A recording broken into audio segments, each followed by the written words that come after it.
Have you ever wondered how operating room personnel are able to properly put on the appropriate attire for surgery all while remaining sterile? This is exactly what I'm going to explain and demonstrate here today. So let's first go over what it means to be sterile. So the word sterile means without life. So in this case, it means after you have performed a surgical scrub that you do not want to contaminate your hands whatsoever while putting on your gown and your gloves.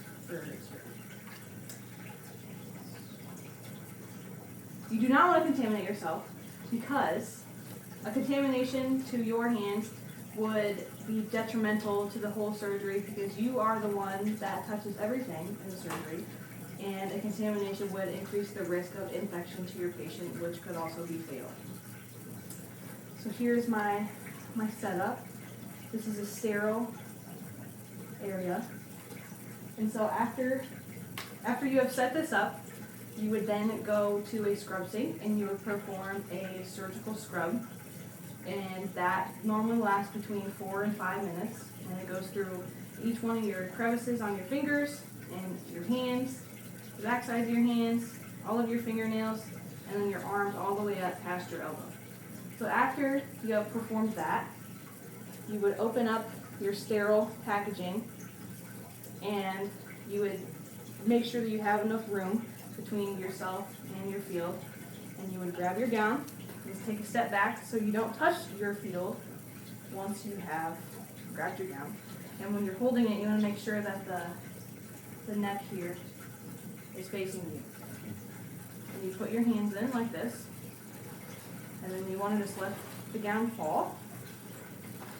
And you want to swim in, is what they call it, with one arm, making sure not to bring your hand past this little white cuff, because if it goes through the white cuff, then you're contaminated. So with this hand, you put your hand here on your belly, and then you swim in with your other hand. And at this point, this is when someone else in the operating room, which is my lovely assistant here, is going to tie up the back of your gown. And you want to make sure that you keep your hands at this level here in order to prevent contamination. If you were to drop your hands at your sides, you would be considered contaminated. And if you were to put your hands up higher than your face or at your face level, you would also be considered contaminated. So I'm just going to wait for my assistant here. While this is happening, you're able to touch your gloves and everything because your hands are inside of the sterile gown. As long as they're not touching this cuff, you're considered sterile. The cuff is kind of impervious, so like your germs are able to go through the cuff. So after this, you would grab whichever glove you want to use first. I always do the right hand. I don't know why. It's just what I've always done. And then on these gloves, you can see part of the glove is folded down. And this whole part is what goes on your wrist. So you want to find your thumb, and you want to bring it all the way up to the cuff itself and not go through the cuff. And you want to grab the thumb right here. So like a little band is where the thumb is. You grab that, and you lay it on your hand like this. And then with this hand, you grab the band on the other side, and you just kind of flip your hand up into it. And then while you move your fingers around, because that cuff in there gets in the way, you want to pull your gown down, move your fingers at the same time. And once you have that cuff out of your way, then you can grab the gown and the glove at the same time. Just pull it on your hand. And that hand is sterile, because this hand never came out. It's still in there. And then you can use your other hand, obviously, now, and it's easier this time because you have fingers that are available. And then you do it again, the little band right there where the thumb is. You lay it on here where your thumb is. Goes up your arm. And then you grab the band.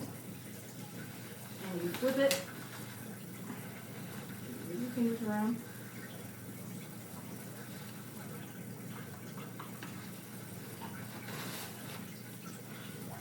And it's hard.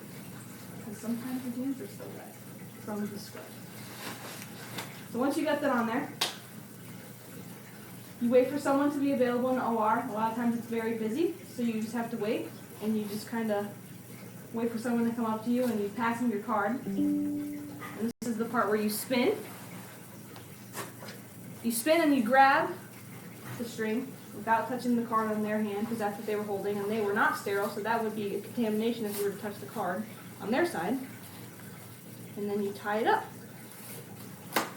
And the purpose of the gown and the gloves during surgery is to protect you and the patient from contamination and all of their bodily fluids that can infect you. And the whole importance of it being sterile is for infection, meaning to reduce the rate of infection. And basically, if you perform all of your donning, your gowning, your gloves correctly, you reduce the risk of infection to your patient, and you could potentially save their lives. And at this point, after the surgery, you want to take your thumb here, and you pop your gown open, and then you take this, and you bend over, and you make sure that